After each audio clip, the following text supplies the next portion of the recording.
with a former AEW star in talks with WWE and more. This is Wrestling Rambles. My name is John, and you're watching the Wrestling Report.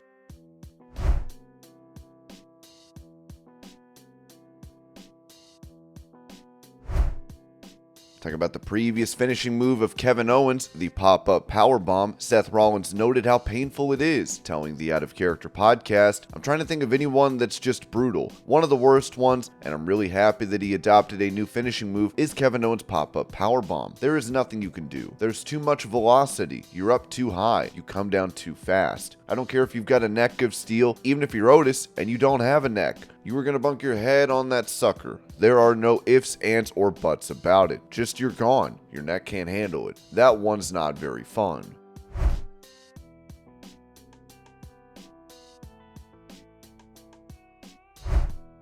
Revealing what he really disliked about his time in WWE, Matt Cardona told the Strictly Business podcast, "Just the changing of the schedules every week. I'm like, I don't miss that. I don't miss, oh, you're needed for SmackDown. You're not needed. You're needed for live events. You're not needed. I don't miss that at all. I did that for 14 years straight and it became normal. It wasn't until I left where I was like, wait a minute, that's not normal. That's not how you should live your life."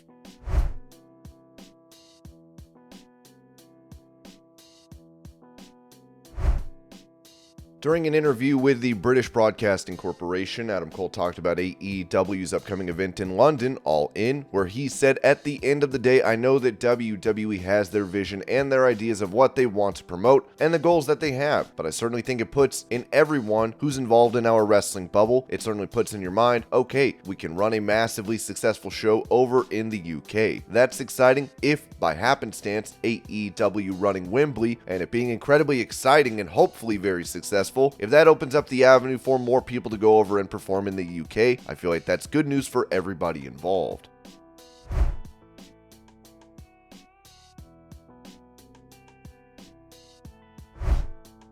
In a video posted to Instagram, The Rock would send a happy birthday video to Kevin Hart. Here's the clip. Dwayne, I just need to be laid down safely. A personal. Don't put me down there. Y'all got something to lay me on? No. He trying to kill me. He trying to kill me. She's okay. Break out the pliers. I don't need pliers. There we go.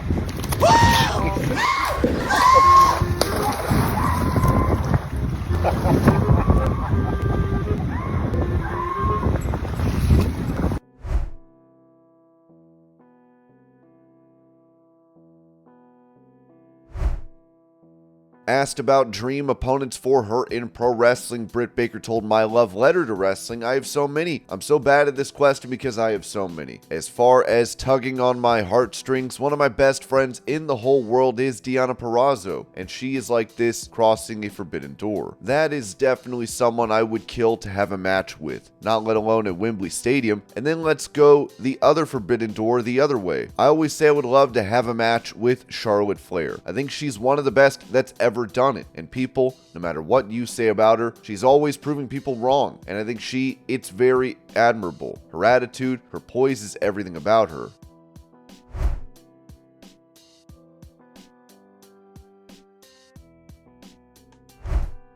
Recalling his time in WWE, Heath Slater said on Eyes Up Here with Francine, "So back in the day, whenever WWE had a big firing, it was like in the middle of 3MB and all this stuff. The next thing you know, Drew and Jinder got released. I stayed there for another, COVID hit and then I got released. But during that time, Drew and Jinder came back. I brought Jinder back and then he jumped me and then he got a contract. Then Drew brought me back after I actually got released, and then me and him had a little segment, which was probably one of the best moments I had on television with anybody. That was literally like a tearjerker moment for me and him, because he's a brother of mine. He's my brother. They both came back and won the world title. In 3MB, I was the front man and the one doing all this and now everyone's like, you've got to fulfill the prophecy. You have to do this. You have to become the world champ because they did it. On July 15th, I'm going to be 40 years old. I was with WWE ever since I was 23 years old. I literally had this 3-year break with them, and I've been with Impact. but I was with WWE. I was on the independents for maybe 2 years, and then I got signed. It was just like, oh crap, I made it type thing. I stayed there for 15 years of my life. It was one of those things where I look at my age, and I look at my girls and their age, and how much they probably need me in everything. I know with WWE, it's like, man, this is the military. You sign the contract, and you're there on every beck and call. But it's one of those things that no one in this world pays like them.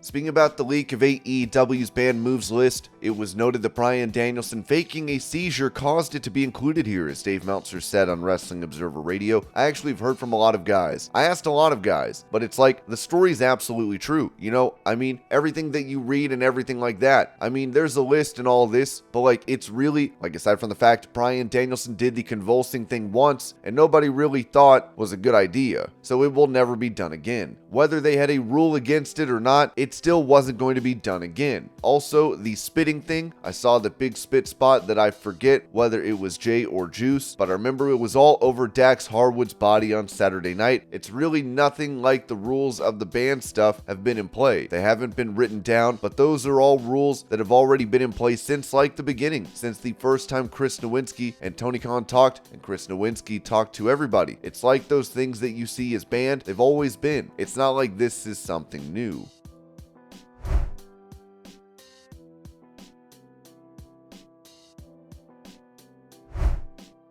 Staying on the topic of the banned moves list, Sean Ross Sapp of Fightful noted that there were several AEW talent who didn't know about the banned moves list until we published a report about it. One wrestler noted to us that you won't see any changes that would be noticeable, since all of those things that you have to alert the producers about were all things that talent would already been telling the producers about to begin with.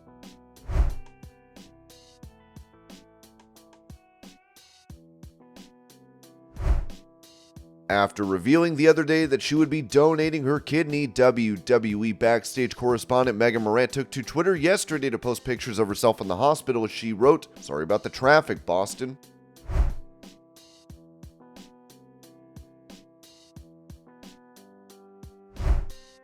When it comes to the plans in place for the AEW World title, which is held by MJF, Dave Meltzer said on Wrestling Observer Radio, in the end it's going to be MJF versus Adam Cole, so they can't both be the cool babyface.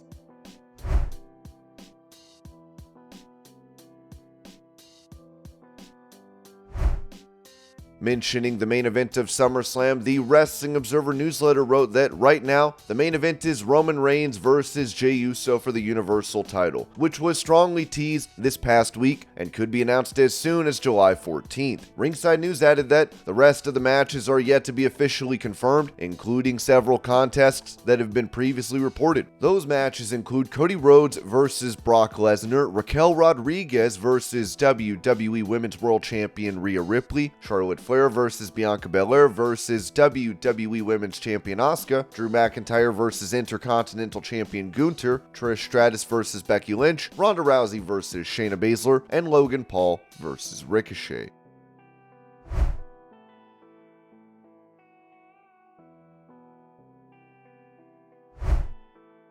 Touching on what is to come for Mercedes Mone when she returns from her ankle injury, the Wrestling Observer newsletter wrote that even people who you would think need to know don't know the exact timeline for a Mercedes Mone return. The plan right now is that when she returns, she will face Julia for the New Japan Strong title.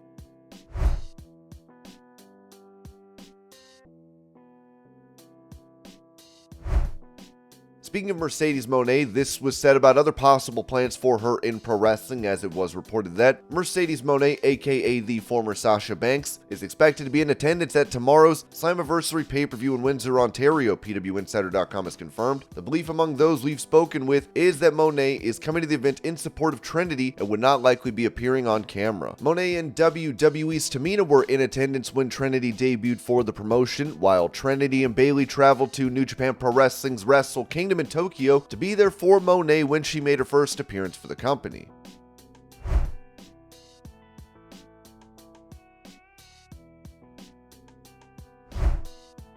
revealing that a former WWE star will have his final match today. Ringside News wrote that WWE superstars can enjoy a nice career after the company, but nothing lasts forever. Now Jimmy Yang is set to say goodbye to in-ring competition, and it will go down this weekend. Jimmy Yang, who is known as Jimmy Wang Yang in WWE, is returning to Japan after over 20 years for Pro Wrestling Noah's One Night Dream event on July 15th. He will be teaming up with Super Crazy and Stallion Rogers to face Anthony Green, Yohei, and Tadasuke. The 42-year-old former WWE superstar has been active on the independent circuit since his departure from WWE more than a decade ago. In addition to his wrestling career, Jimmy has been running Jimmy's Redneck Party Bus, a limo service based in Cincinnati.